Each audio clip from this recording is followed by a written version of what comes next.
नमस्कार दोस्तों। तो इस वीडियो में हम सीबीएसई की 10वीं कक्षा की किताब की प्रश्नावली 8.1 के कुछ प्रश्नों को हल करेंगे और ये पूरी की पूरी प्रश्नावली जो है वो त्रिकोणमिति या ट्रिग्नोमेट्री पर आधारित है। तो यहाँ पर जैसे कि आप देख सकते हैं कि मैंने त्रिकोणमिति के फॉर्मूले यहाँ पर लिख रखे हैं और फिर भी इन्हें समझने के लिए कि संलग्न भुजा और सम्मुख भुजा और कर्ण क्या होता है वो हम एक बार फिर से रिवाइज कर लेते हैं।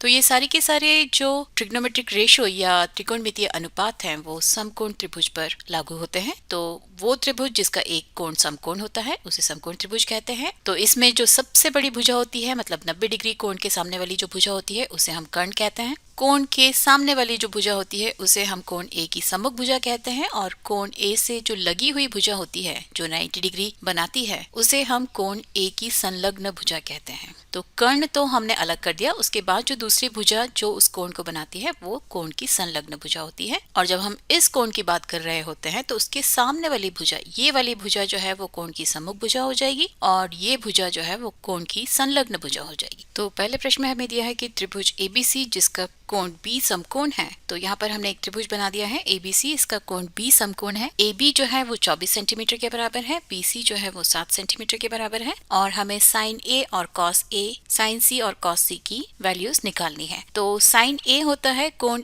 A की सम्मुख भुजा, तो ये कोण A है, कोण A की सम्मुख भुजा हमें पता है, डिवाइडेड बाय कर्ण। कर्ण जो है वो इस त्रिभुज का हमें नहीं पता है। तो कर्ण हम कैसे ज्ञात करेंगे? ये समकोण त्रिभुज है तो ये पाइथागोरस थ्योरम का उपयोग करेगा, मतलब AC बराबर होगा स्क्वायर रूट ऑफ AB का वर्ग प्लस BC के वर्ग के, या ये बराबर होगा square root of 24 square plus 7 square के, या ये बराबर होगा स्क्वायर रूट ऑफ 24 का वर्ग होता है 576 प्लस 7 का वर्ग होता है 49 और ये बराबर होगा स्क्वायर रूट ऑफ 625 के, या ये बराबर होगा स्क्वायर रूट ऑफ 25 स्क्वायर, या ये बराबर होगा 25 के। तो AC का मान हमें मिला 25, इसे हम यहाँ लिख लेते हैं और फिर हम इन सारे त्रिकोणमितीय अनुपातों को निकाल सकते हैं। साइन A बराबर होगा कोण A की सम्मुख भुजा मतलब कि BC बटा कर्ण मतलब कि AC, या ये बराबर हो जाएगा 7/25 के। और कॉस A की अगर हम बात करें तो ये बराबर होगा कोण A की संलग्न भुजा मतलब कि AB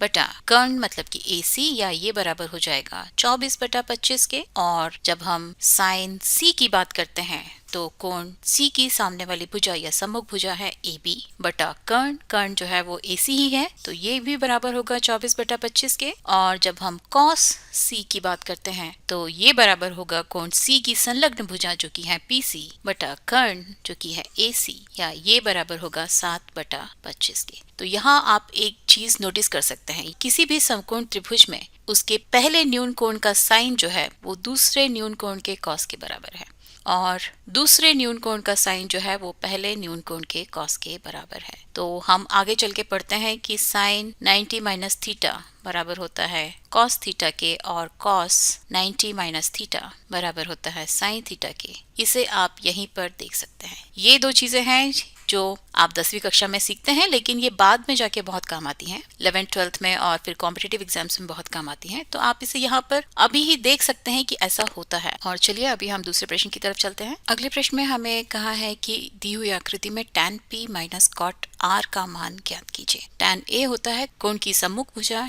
डिवाइडेड बाय कोण A की संलग्न भुजा। तो यदि हम कोण P की बात करें तो ये जो है वो कोण की सम्मुख भुजा हो जाएगी और ये जो है वो कोण P की संलग्न भुजा हो जाएगी। तो QR का मान हमें ज्ञात करना पड़ेगा। तो चूंकि ये एक समकोण त्रिभुज है तो यहाँ पर हम पाइथागोरस थ्योरम का उपयोग कर सकते हैं, मतलब कि PR का वर्ग बराबर होगा PQ का वर्ग प्लस QR के वर्ग के, या QR का वर्ग बराबर होगा PR का वर्ग माइनस PQ के वर्ग के। तो QR स्क्वायर बराबर हो जाएगा PR स्क्वायर यानी कि 13 स्क्वायर माइनस PQ स्क्वायर यानी कि 12 स्क्वायर के। तो यहाँ पर हम A square minus B square का फॉर्मूला लगा सकते हैं। तो ये हो जाएगा 13 माइनस 12 मल्टीप्लाइड बाय 13 प्लस 12। तो ये होगा 25 गुना 1 यानी कि 25। तो क्यू आर स्क्वायर जो है वो 25 के बराबर है, यानी कि क्यू आर जो है वो 5 के बराबर है। तो क्यू आर हो जाएगा 5 यूनिट्स के बराबर, और अभी हम इसका मान ज्ञात कर सकते हैं। tan P की अगर हम बात करें तो वो होगी कोण P की सम्मुख भुजा यानी कि क्यू आर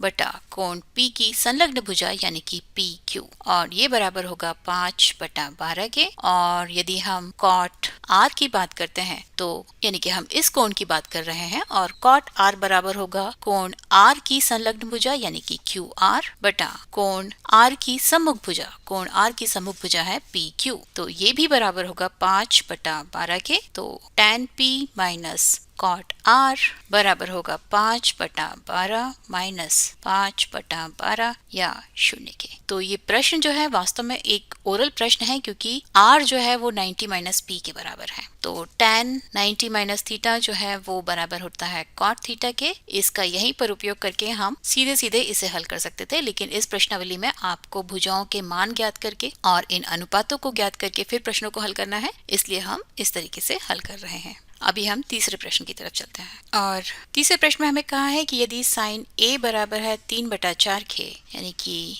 साइन a मतलब कि BC बटा AC बराबर है 3/4 के, तो cos A और tan A का मान परिकलित कीजिए। तो हमें पता है कि BC बटा AC बराबर है 3/4 के। इसका मतलब ये है कि BC बराबर है 3x के और AC बराबर है 4x के, जहाँ पर इस x का मान कुछ भी हो सकता है। तो इसे हम यहाँ पर लिख लेते हैं, ये 3x के बराबर है और ये 4x के बराबर है। तो यहाँ से AB बराबर होगा square root of AC square minus BC square के, या ये बराबर होगा square root of 4x whole square minus 3x whole square के, या ये बराबर होगा square root of 4x minus 3x multiplied by 4x plus 3x के, या ये बराबर होगा square root of x multiplied by 7x के, या ये बराबर होगा रूट 7x के। ठीक है, तो AB का मान हमें मिला रूट 7x। तो अभी हम इन दोनों त्रिकोणमितीय अनुपातों के मान निकाल लेते हैं। तो cos A बराबर होगा कोण A की संलग्न भुजा मतलब कि AB बटा कर्ण मतलब कि AC, तो ये बराबर होगी root 7x divided by 4x या रूट 7 डिवाइडेड बाय 4 के। यहाँ पर इस x से ये वाला x कैंसिल हो जाएगा। और अगर हम बात करें tan A की, तो tan A बराबर होगा कोण A की सम्मुख भुजा मतलब कि BC बटा कोण A की संलग्न भुजा मतलब कि AB, और ये बराबर होगा 3x divided by root 7x के, या ये बराबर होगा 3 डिवाइडेड बाय रूट 7 के। तो ये हुआ तीसरा प्रश्न, और अभी हम चौथे प्रश्न की तरफ चलते हैं। चौथे प्रश्न में हमें दिया है कि 15 cot A बराबर है 8 के। इसका मतलब ये हुआ कि cot A बराबर है 8/15 के। तो हमें sin A और sec A का मान ज्ञात करना है। तो cot A मतलब कि कोण A की संलग्न भुजा जो कि है AB बटा कोण A की सम्मुख भुजा, तो ये बराबर होगा AB बटा BC के, या आप कह सकते हैं AB बराबर होगी 8x के और BC बराबर होगी 15x के, जहाँ पर x का मान जो है वो कुछ भी हो सकता है। तो यहाँ पर हम लिख लेते हैं 8x और BC बराबर है 15x के। तो हमें sin A और sec A का मान ज्ञात करना है। तो sin A और sec A का मान ज्ञात करने के लिए हमें कर्ण का मान भी ज्ञात होना होगा। AC स्क्वायर बराबर होगा AB square plus BC square के, या ये बराबर होगा 8x whole square plus 15x whole square के, या ये बराबर होगा 64x square plus 225x square के, या ये बराबर होगा 289x स्क्वायर के, या ये बराबर होगा 17x होल स्क्वायर के, क्योंकि 289 का वर्गमूल जो है वो 17 होता है और x का वर्गमूल x होता है। तो आप इसे 17x होल स्क्वायर के रूप में लिख सकते हैं, या आप लिख सकते हैं कि AC बराबर होगा 17x के। sin A बराबर होगा BC डिवाइडेड बाय AC के, या ये बराबर होगा 15x डिवाइडेड बाय 17x या 15/17 के। और sec A की अगर हम बात करें तो sec A बराबर होता है कर्ण बटा कोण A की संलग्न भुजा यानी कि AC बटा AB, तो ये बराबर होगा 17x बटा 8x के या 17/8 के। तो ये हुआ चौथा प्रश्न और अभी हम पांचवें प्रश्न की तरफ चलते हैं। पांचवें प्रश्न में कहा है कि यदि सेक थीटा बराबर है 13/12 के तो सभी त्रिकोणमितीय अनुपातों को ज्ञात कीजिए। तो मान लीजिए कि इस कोण का नाम जो है वो थीटा है, तो सेक थीटा मतलब कि कर्ण बटा संलग्न भुजा। तो यहाँ पर हमें दिया है कि सेक थीटा बराबर है 13/12 के, यानी कि ये बराबर है इस त्रिभुज के कर्ण जो कि AC के बराबर है बटा संलग्न भुजा या BC के, यानी कि यहाँ से आप कह सकते हैं कि AC बराबर है 13x के और BC बराबर है 12x के।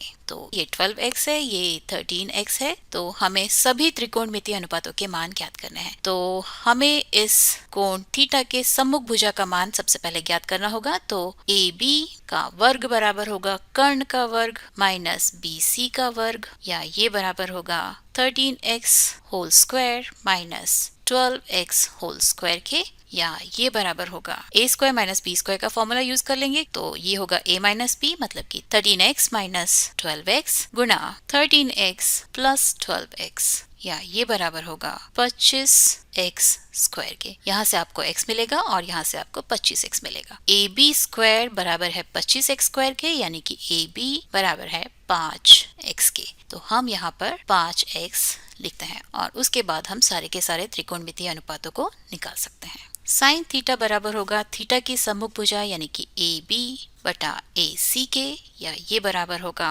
5x डिवाइडेड बाय 13x या 5 डिवाइडेड बाय के। कॉस थीटा बराबर होगा BC बटा AC या 12/13 के, और टैन थीटा बराबर होगा AB बटा BC या 5/12 के, और सेक थीटा बराबर होगा कर्ण बटा संलग्न भुजा यानी कि AC बटा BC या 13/12 के, और कॉसेक थीटा बराबर होगा कर्ण यानी कि AC बटा कोण की सम्मुख भुजा यानी कि AB, या ये बराबर होगा 13/5 के। और कॉट थीटा की अगर हम बात करें तो ये बराबर होगा संलग्न भुजा बटा सम्मुख भुजा यानी कि BC बटा AB, या ये बराबर होगा 12/5 के। तो इस तरह से आप सभी त्रिकोणमितीय अनुपातों को ज्ञात कर सकते हैं। और चलिए अभी हम छठवें प्रश्न की तरफ चलते हैं।